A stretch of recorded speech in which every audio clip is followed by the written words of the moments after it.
There we go. All right, we are recording. This is 33 or 34, I think, of Just This by Richard Rohr.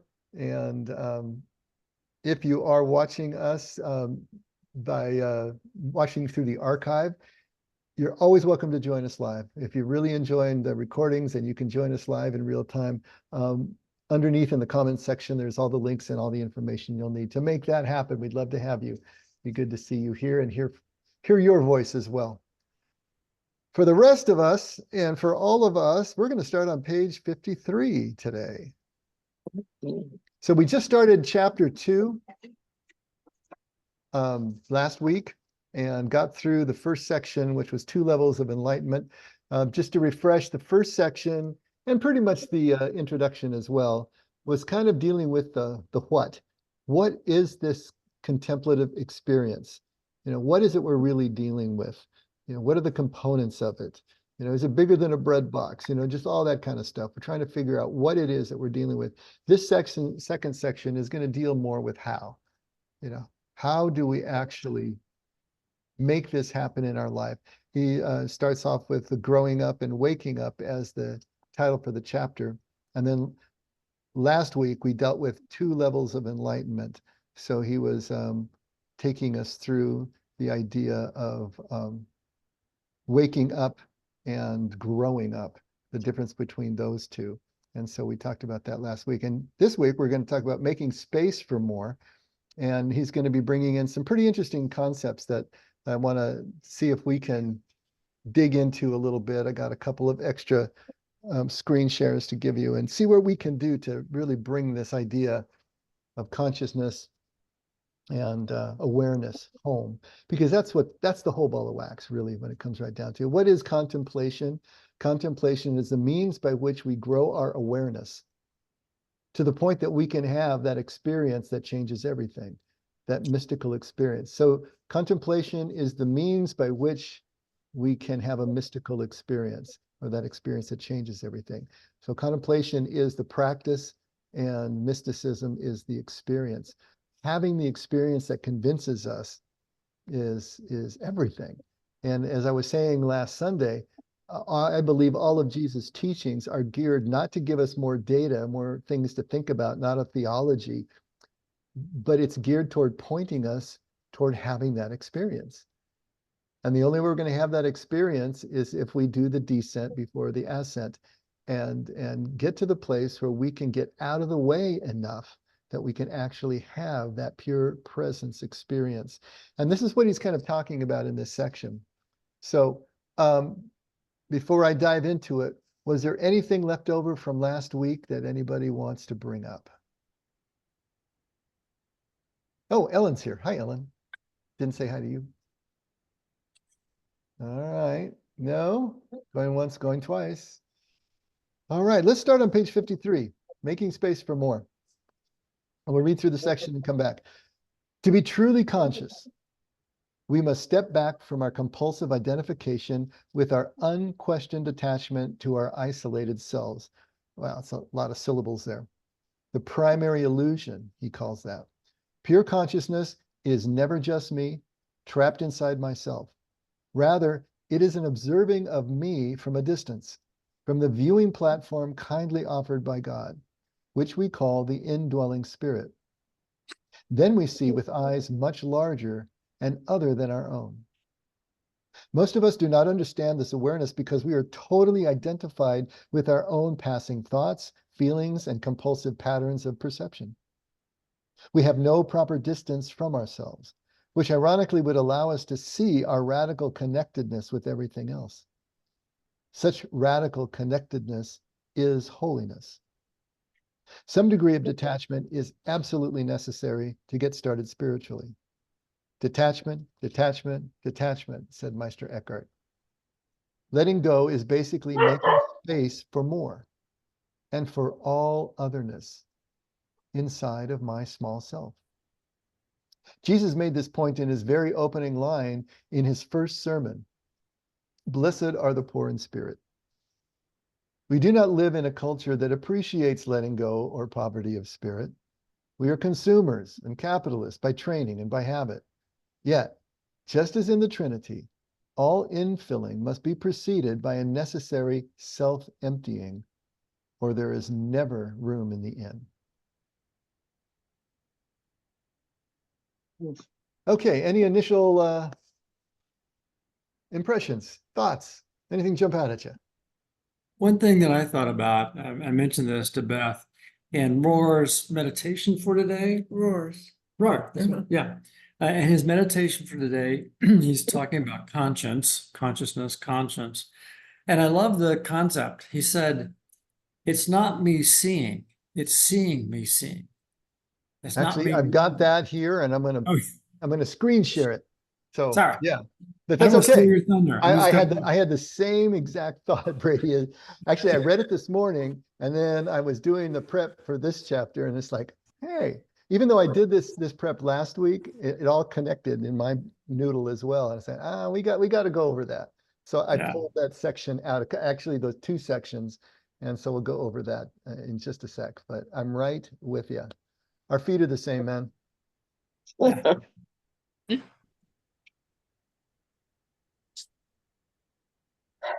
Anything else? I promise not to cut you off like I cut Brady off.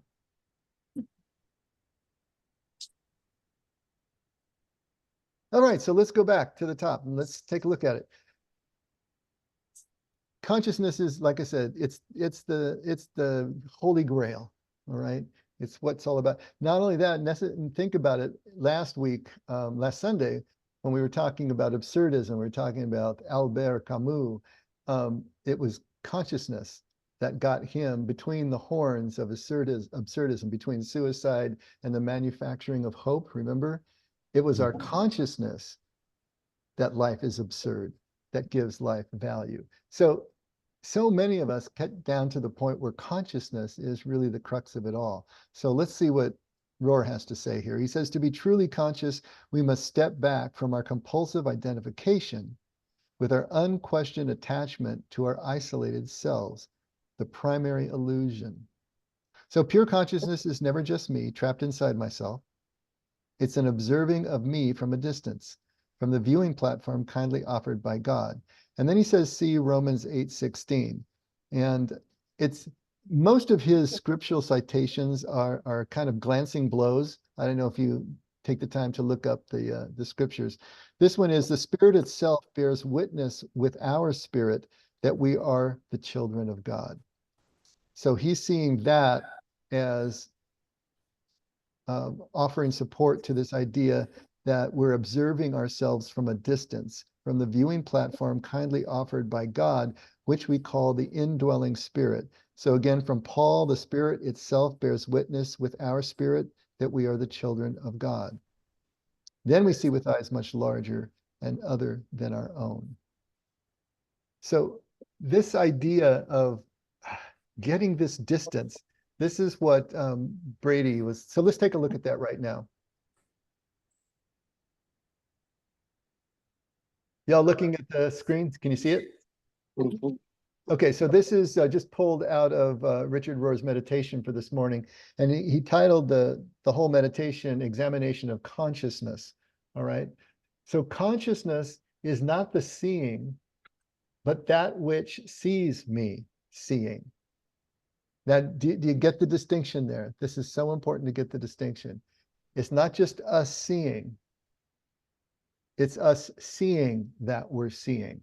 It's not the knower, but that which knows that I am knowing.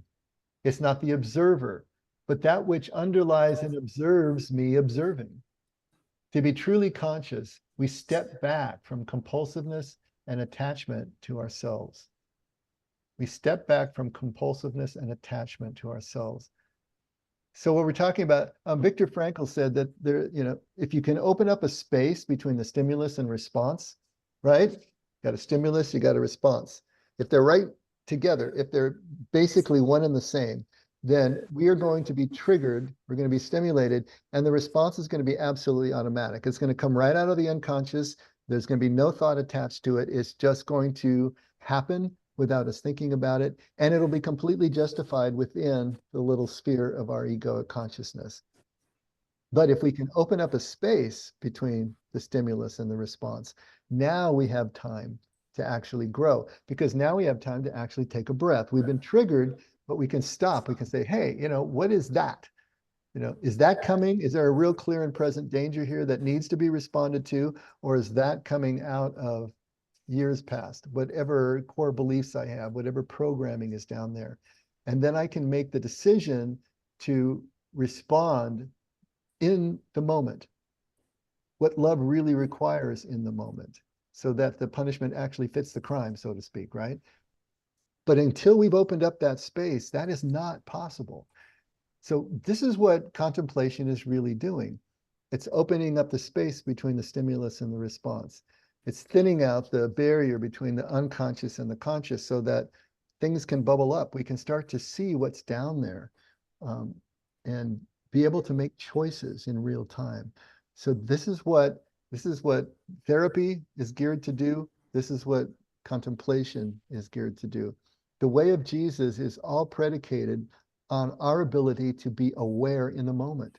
That's the only way that this works. And in doing that, we have to divest ourselves of more and more of the illusions that the ego has about itself, and get down and start to strip away all of that accumulated stuff that we have accrued over the years. Now, this nun, Macrina, I don't even how, Wiederkehr, okay? From her book, Seven Sacred Pulses, Living Mindfully Through the Hours of the Day, she has this section that he also quoted about daily questions for consciousness. So this is all in the context of the 10th step of AA, because this section is all coming from his Breathing Underwater book, which was a look at the 12 steps of AA. So the 10th step, is about continuing to have a personal inventory taken at the end of the day. And then when we're wrong, we promptly admit it. So it's about over and over again reassessing our situation. So I see these daily questions, I really like them, as being a way to be able to do that. If we can get to a reflective place sometime during the day, right? Maybe at the end of the day would be the most appropriate. And then just ask these questions of ourselves. Have the ears of my heart open to the voice of God? Okay, that's a poetic way of saying, have we really been mindful? Have we been present? Have we allowed the moment to speak to us? Have we allowed something to come in beyond just the trigger response normal mechanisms, so that we're really present to what's going on and making our choices accordingly? Have the ears of my heart open to the needs of my brothers and sisters? Are we really seeing who's there? Not our projection of them, not our expectation, not our judgment, but are we seeing what's there and what is really needed in the moment? Have the eyes of my heart beheld the divine face in all created things? Have we been able to see the connection underneath all the diversity? In other words, the face of the divine is the unity that binds us all together, that glue that holds us together. What do I know, but live as though I do not know? I love that one. What do I know, but live as though I do not know? That's kind of going back to Paul, right? Where he says, hey, all the things I want to do, I don't do, and the things I don't want to do, I do. What a wretched man. That's that same idea, What do I know, but live as though I do not know? Is there anyone, including myself, whom I need to forgive? When did I experience my heart opening wide today? That's a good one. Yesterday in conversations, we were talking about what is it that makes us come alive? What is it that we do or would want to do that would make us come alive? This is kind of that sort of question. What did I experience today that made me come alive, that made my heart open wide? What were those moments? Just recalling them, because what we want to do is we want to have more and more of those. We want to have a seamless string of those. But to recall which ones did, that would be a really good examination of consciousness. And what is the one thing in my life that is standing on tiptoe, crying, may I have your attention, please? What needs my attention? I love the analogy of the little engine maintenance light on your dashboard of your car when it goes on. I love that, because there it is, annoyingly blinking at you and telling you there's something under the hood where you can't see it that is wrong now, and you better pay attention to it or it's going to put you in a ditch. right?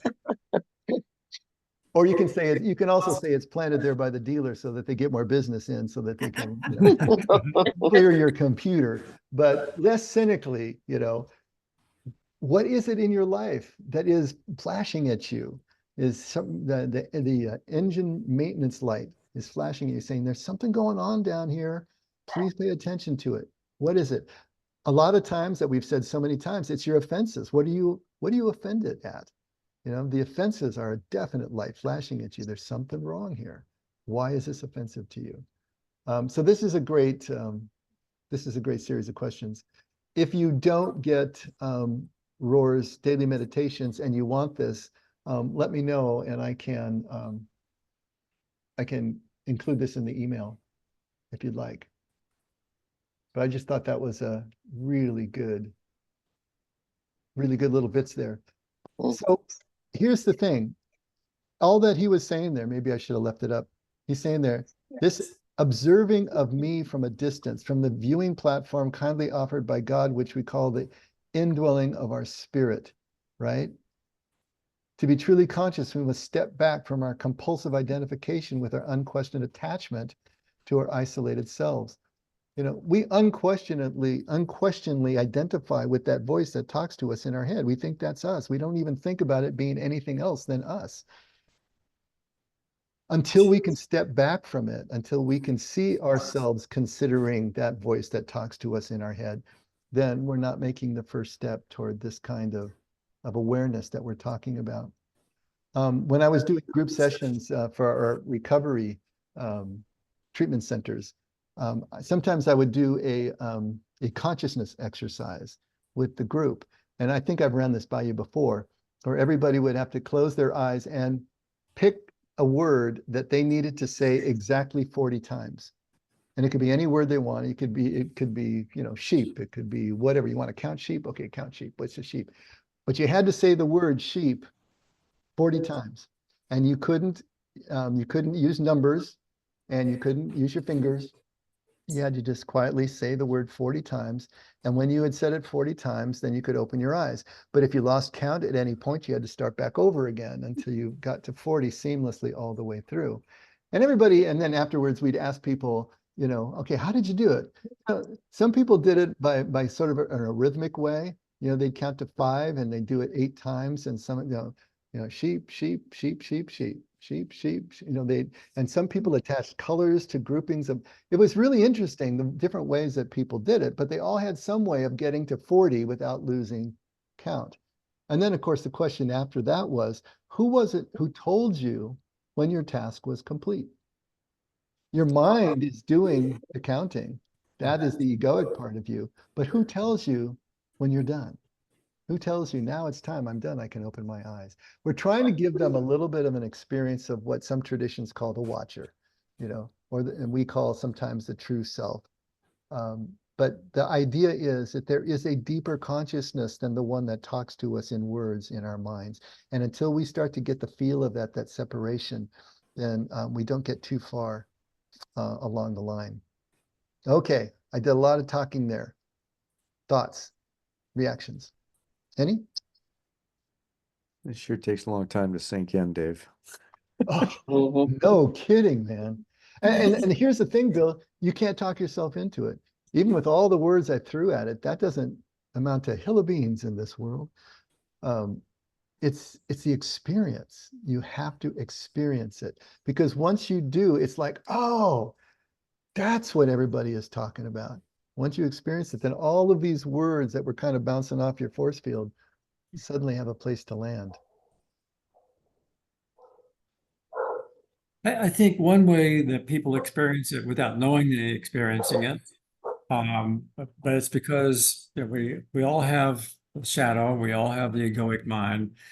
And so in different circumstances, the mind will deliver a thought, but something recognizes it as a thought we don't want to entertain or utter.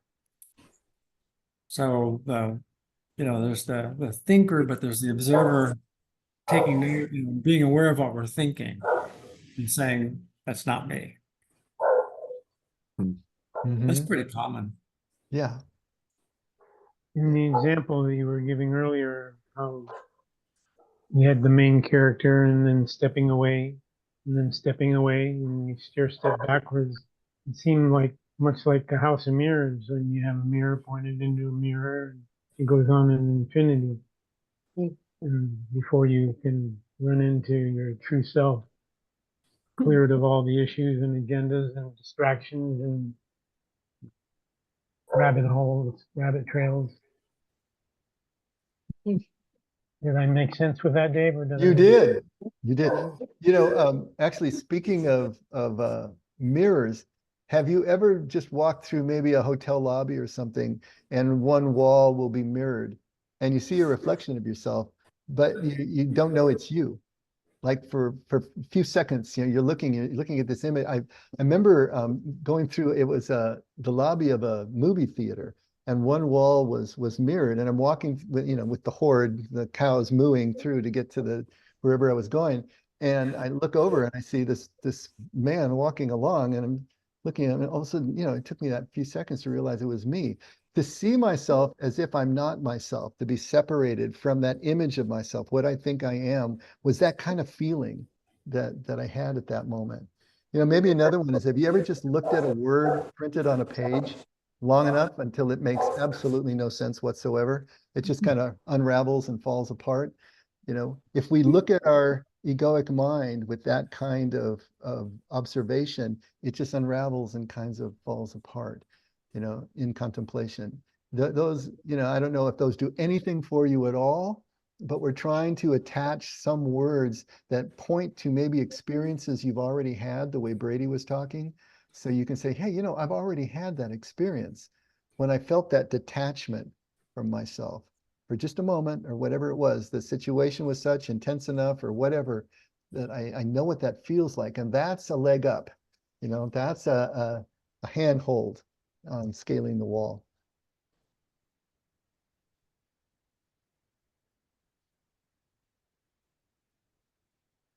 Just staring at yourself in the mirror has the effect of doing that a little bit. You're like, who is that? Who are you? You know, you're like, Yeah, yeah, exactly. Same thing.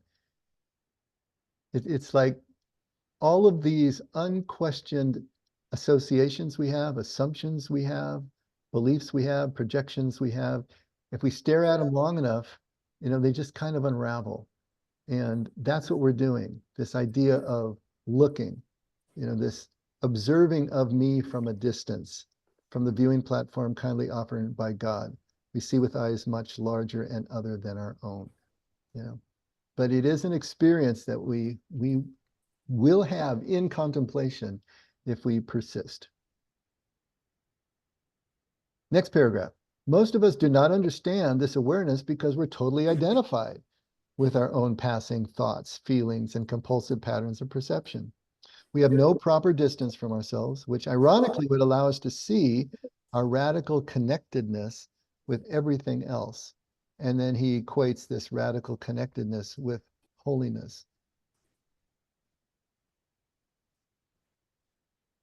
As I was reading this, he referred to a Copernican revolution a couple of chapters back or sections back. I don't know if you remember that, which is a really great image for us to hold, because everybody believed that the Earth was the center of the universe and everything was revolving around it. The sun was revolving around it. Of course, that's what it looks like. The sun comes up one side and goes down the other.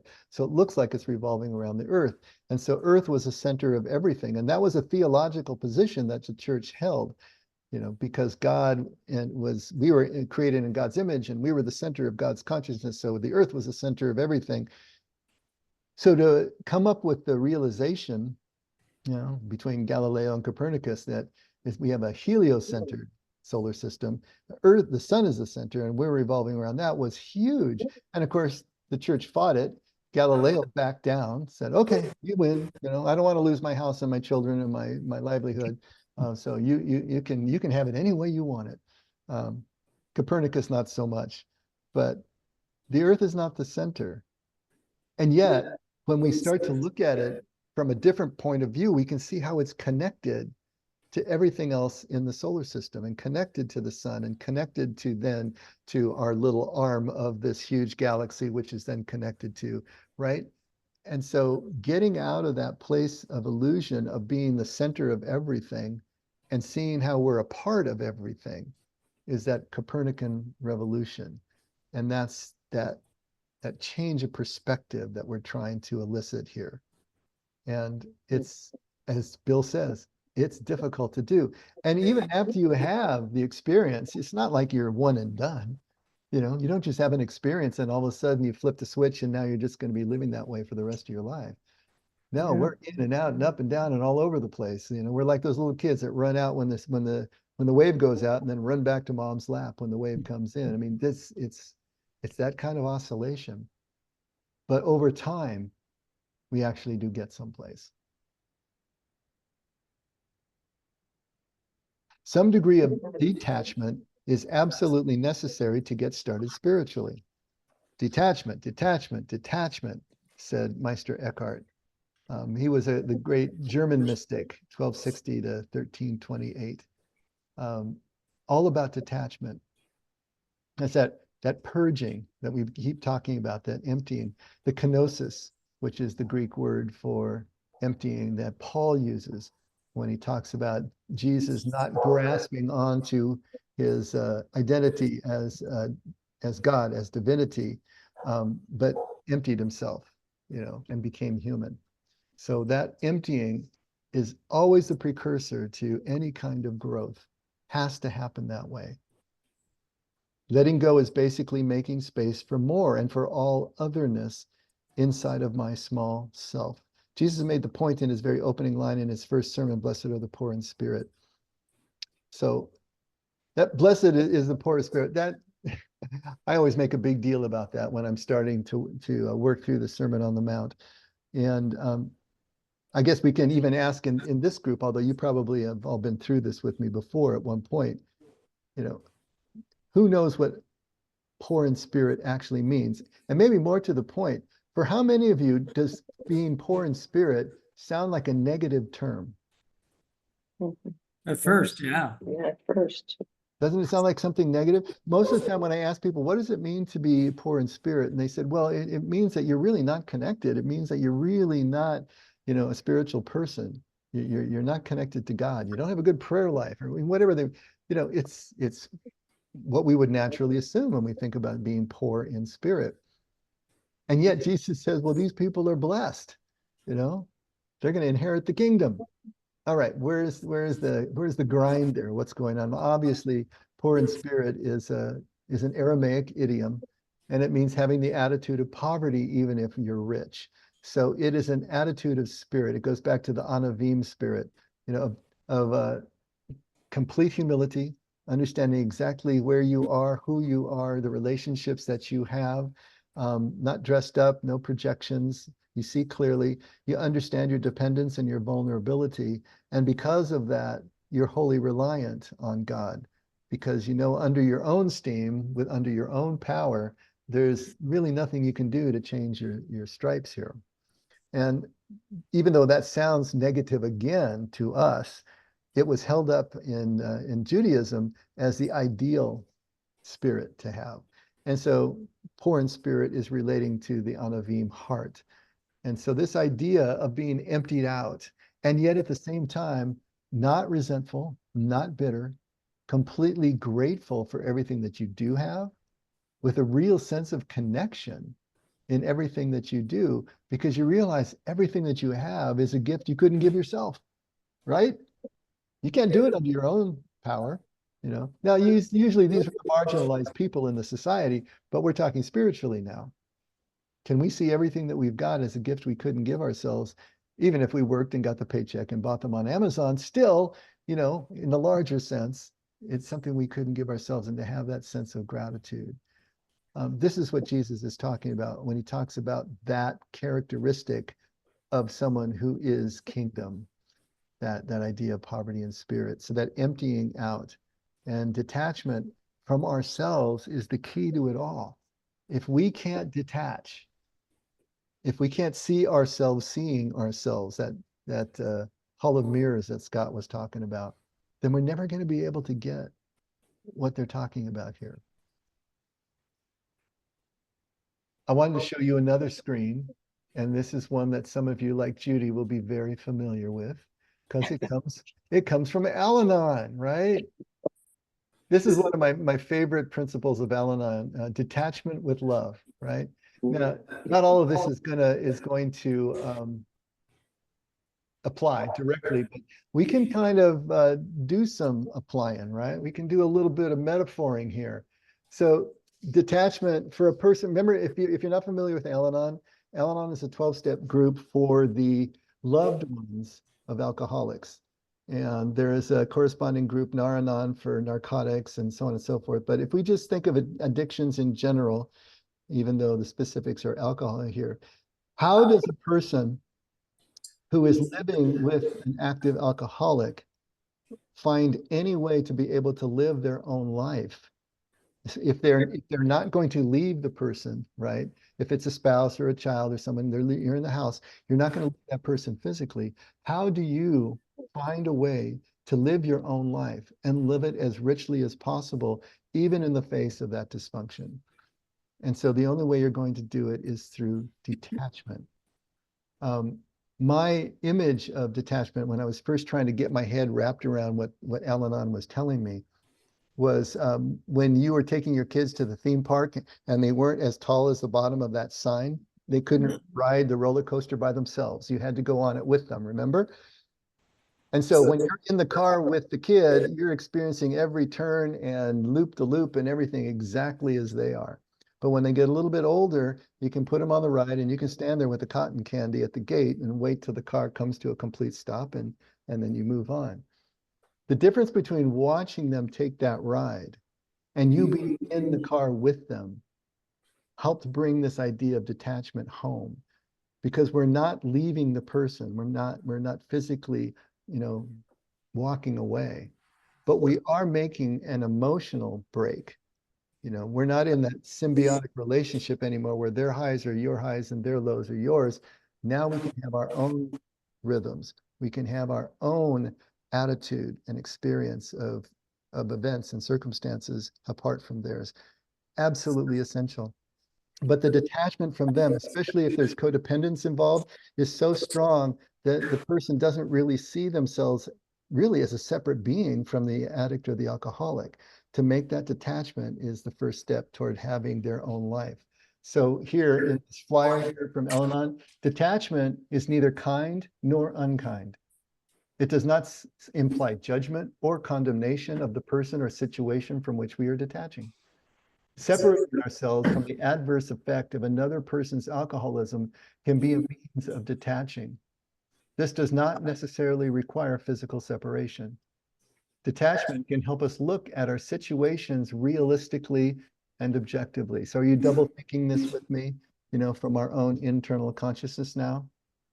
Alcoholism is a family disease. Living with the effects of someone else's drinking is too devastating for most people to bear without help.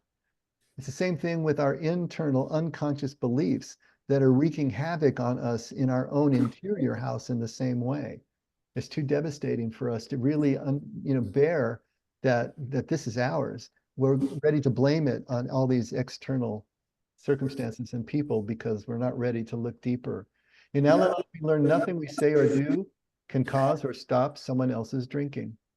We are not responsible for another person's disease or recovery from it.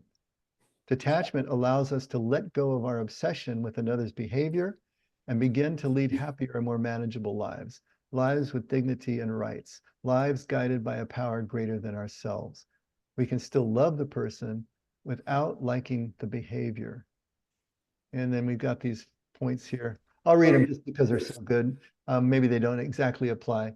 In Al-Anon, we learn not to suffer because of the actions or reactions of other people, not to allow ourselves to be used or abused by others in the interest of another's recovery, not to do for others what they can do for themselves, not to, in our case, let others or try to abdicate to others what we can only do for ourselves, right? Not to manipulate situations so others will eat, go to bed, get up, pay bills, not drink or behave as we see fit, not to cover up for another's mistakes or misdeeds, not to create a crisis, and I love the last one, not to prevent a crisis if it is in the natural course of events. And then this last little bit, By learning to focus on ourselves, our attitudes and well-being improve. We allow the alcoholics in our lives to experience the consequences of their own actions.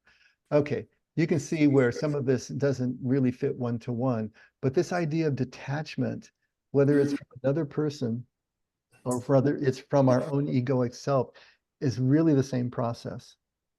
We have to be able to step back. We have to be able to see that we are not identified with that.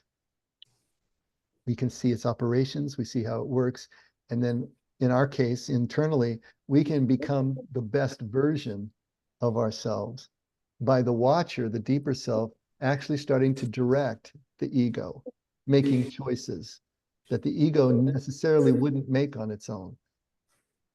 But we're going to be the watcher who is watching the situation and then making the choices.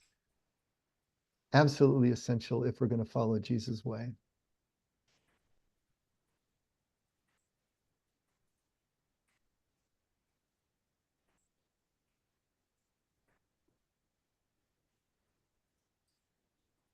So he's saying letting go is basically making space for more and for all otherness inside of my small self. I remember a line from Khalil Gibran. It was the prophet. I can't remember which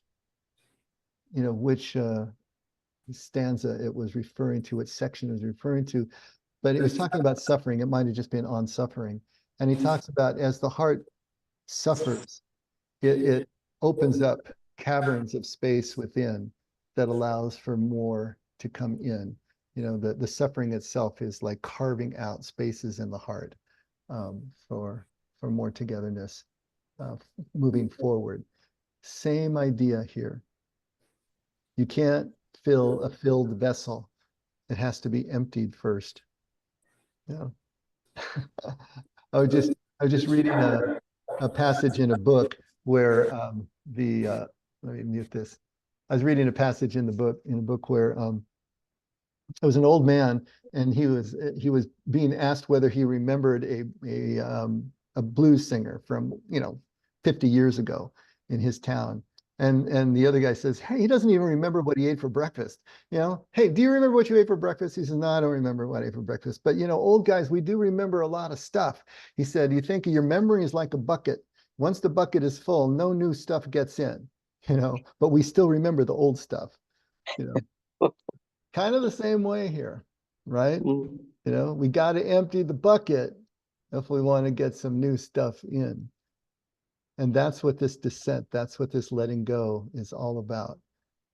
And that's what contemplation is all about. It's about the detachment from all that stuff in the bucket so that something new can get in.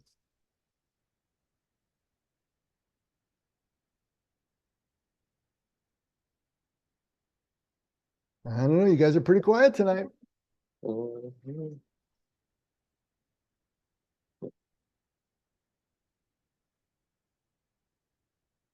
Final little section.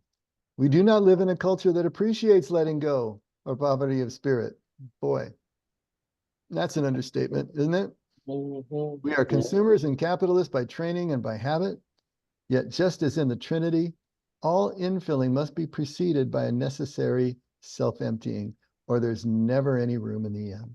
I like that metaphor there. No room in the end. Can't get in if there's no room in the end. And so he's looking at the Trinity and the Jesus letting go of his filling in that respect so that he can be fully human. Interesting stuff. So, is it making any sense? What do you think, Bill? Making any sense? Look how dark it's getting where Bill's at. Sun went down 15 minutes ago. Yeah. Oh, wow. It's still got us here. Yeah. So is it making any sense, Bill? I think sometimes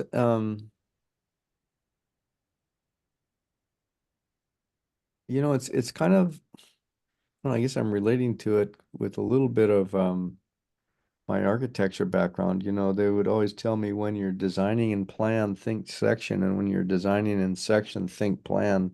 because they all interrelate, and you don't feel like doing that. You feel like staying zeroed in on working out the floor plan without considering what the vertical feels like. And this is kind of like thinking on your own, but being aware that I may be on a totally different track if I step back and look at it from a different perspective. I don't always feel like doing that. I kind of want to rationalize what I want to see and then move forward. But over time, I've learned that that's dangerous for myself because as best as I can plan, it can go totally opposite direction. I need to be able to step back and recognize that and be willing to go down that path a little bit further than what I maybe emotionally feel like doing. I like that analogy. That's great. Yeah.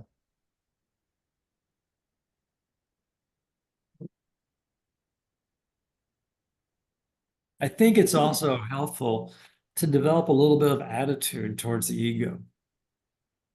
It reminds me of that story of this philosopher, Peter Bertacci, advising a student. He said, every time you have an epiphany, every time you have a moment of certainty, immediately say to yourself, but I could be wrong. So it creates that space between stimulus and response. It's kind of like, well, wait a minute, what's in here? It'd be a little bit of a cynic, I suppose. I mean, the egoic mind is an incredible tool, but it goes off on its own. And when it goes off on its own, that's where we have to be a little bit vigilant about it. Mm-hmm. That's well put. Wasn't there an ancient Greek that paid someone to follow behind him all day long, hurling insults at him?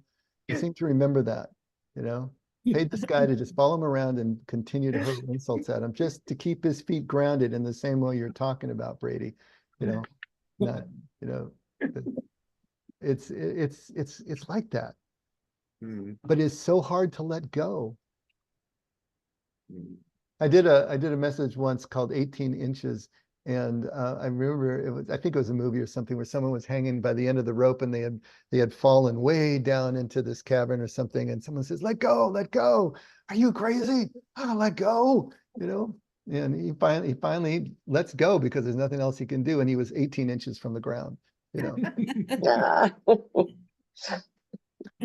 We can't see that, we're hanging on for dear life. The ego is hanging on for dear life. Learned as a child all these programs for survival and happiness and power and control and esteem and affection, survival and stability, all of that. We learn these things and we're hanging on for dear life, and we're only 18 inches from the ground, and we don't realize it. We can let go. It's totally survivable. The boogeymen that we are afraid of don't exist anymore. They were left in the dust ages ago. But the unconscious doesn't know that, and the unconscious is driving the bus until and unless we open up that space between the stimulus and the response. And then finally, our deeper watcher can come back into play. But until that happens, man, the ego is a self-contained unit and it just does what it does. And we have no control. We're not even really there. We're just in the car on the thrill ride, just experiencing what we experience, That's why this is all so vitally important. More and more, I just see Jesus as just the ultimate psychologist. I mean, what he does is so psychologically right on, It's the whole different language, right? And it's couched in an ancient worldview, but it's so psychologically right on, because he's telling us this is the only way to the Father. This is the only way into this state of being that I'm calling kingdom. And this is the only way you can do it. And it's still the only way. And it's always been the only way, and the more we learn about psychology and the way the mind works, the more we realize, yeah, it's the only way. It's the only way to healing. It's the only way to relationship and balance and emotional regulation and all this stuff. It's all so solid. And it's unfortunate, that we have turned Jesus' message into what it's become kind of colloquially in Western Christianity, because it's so antithetical to what it started out to be.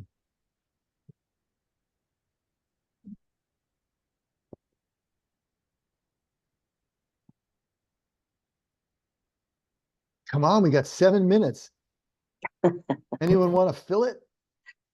Dave, I was worried about myself in that, like when he was talking about detachment, I was thinking about my Enneagram type, my type 9-ness on the Enneagram. And I think I'm too detached. Or I don't know, maybe I'm confusing avoidant and detachment. But yeah, I'm not 100% sure where one begins and the other ends. So when you say you're too detached, can you describe for us what you mean by that? How does that present or manifest in a daily situation? Well, recently my mom she's actually in the hospital right now doing surgery and stuff like that. And I'm noticing how my aunts and my sister and my other people are all kind of stirred. And I'm kind of just doing what I need to do, and you know, um I feel like I'm underreacting. Um and again, I don't know if I'm being emotionally avoidant in that in this space, or if I'm detached the way I think he's describing it here. Mm-hmm. So I don't really have anything I wanted to do with that. I was just, that thought kept popping in my head there. Well, I love that you're processing it that way. Obviously, we can mean a lot of things by the word detach, right? We can mean avoidant, we can mean distant, we can mean aloof, we can mean a lot of things by using the same word. The way we're using it here, if you really have found a way to detach yourself from the egoic mind, it's going to make you more present, not less present. It's going to give you the ability to be completely in the situation, connected to people wordlessly in that I-thou relationship rather than the I-it relationship. So you're not looking at an object anymore. You're not feeling the separation from the object. You're absolutely connected because the apparatus that does all the objectifying has been taken out of the mix. And so if we have been able to detach, we're going to be closer to. That doesn't mean that you're going to have an emotional reaction. I mean, I can imagine with what, you being there for the last several years now has, put you in a different space than people who are kind of flying in at the last minute. And so, yeah, there's going to be an emotional difference there. But I think that's the best I can do is say that this kind of detachment is not going to make you distant. It's going to make you more connected. I like that. And I know that also is counterintuitive. But we're distancing from the ego, which is the apparatus of separation. The only place that we're separated from God or anyone else is in our minds. Take the mind out of the equation and we're completely one with. Ever been around a Down syndrome adult or child or any, they are completely one with everything. They don't know they're naked. I remember in Enough with People, this traveling group we went through. This is when we were all in our early 20s and late teens. And we went to a facility that was dealing with all Down syndrome, all ages. And so here's this girl in her little polyester mini skirt, because that's what they had to wear, as opposed to our polyester suits that we had to wear. And across the courtyard comes this 30-something-year-old man, probably 200 pounds, with his arms out, just beeline for her, and she is just frozen in her tracks with the deer in the headlights.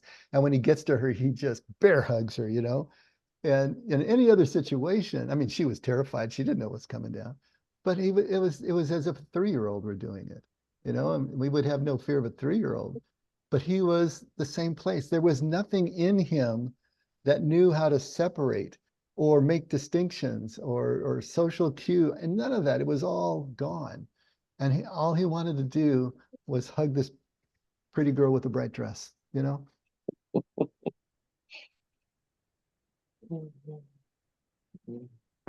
Now, obviously, we don't want to go that far, but when we remove the apparatus of separation, then we can really connect. And we don't do it permanently. It's always going to be an oscillation back and forth. What we want to be able to do is to see the egoic as the tool that it is, the interface for us and the rest of the world, and use it as such, and use it well and use it wisely, because otherwise we can't live on this world without that tool. But we don't want the tool to wag the dog, right? We aren't the tool. We use the tool on a good day. Well, Oh, I'm sorry, go ahead. go ahead.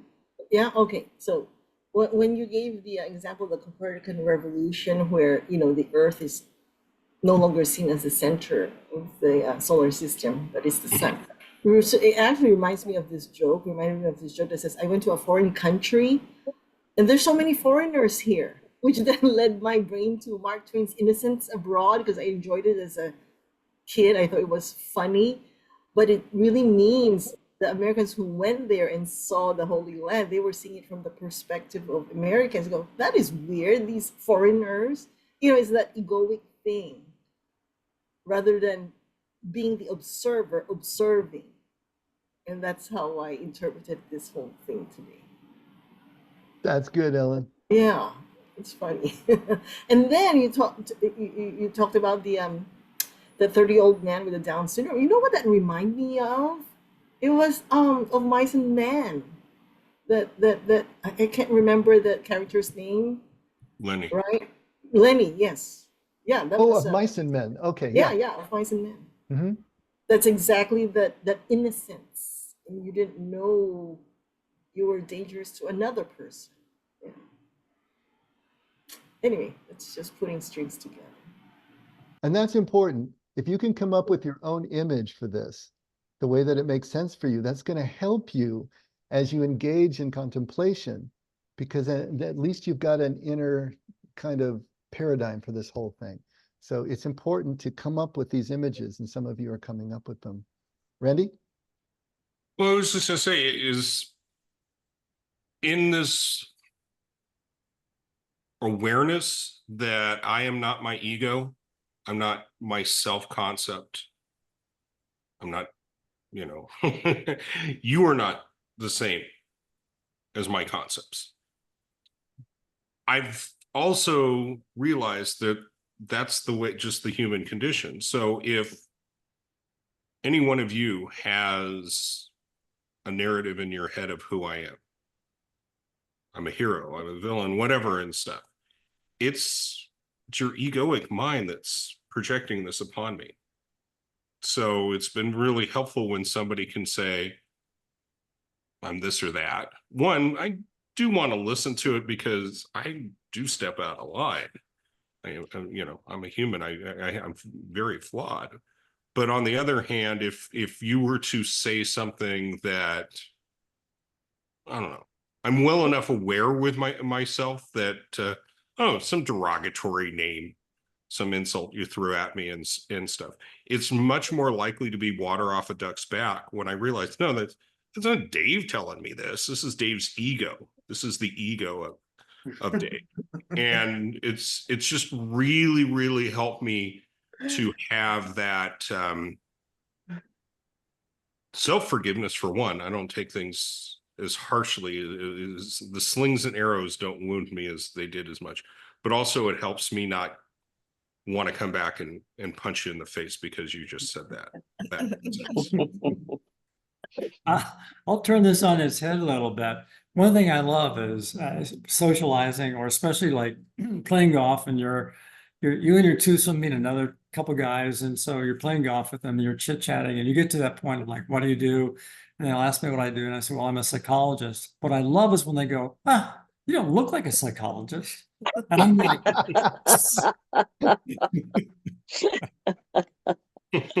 So what are you supposed to look like? Sigmund Freud or something? What are you Right. looking for? I don't know. You respond with, take a seat in the chair and let's talk about this. Yeah, right.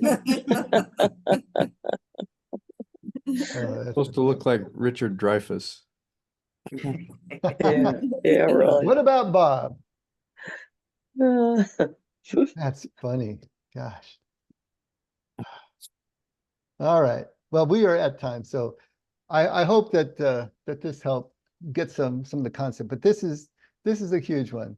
The idea of consciousness and awareness. It's all about that. That's what we're trying to build in contemplative practice, is the awareness to be able to detach and to be completely present in our moments, and then to be able to move into that space at will, and especially when the pressure's on, when we're in an intense situation, when we're being triggered, that we can still open up that space between the stimulus and response, take a breath, and choose what the situation really needs at that moment from us.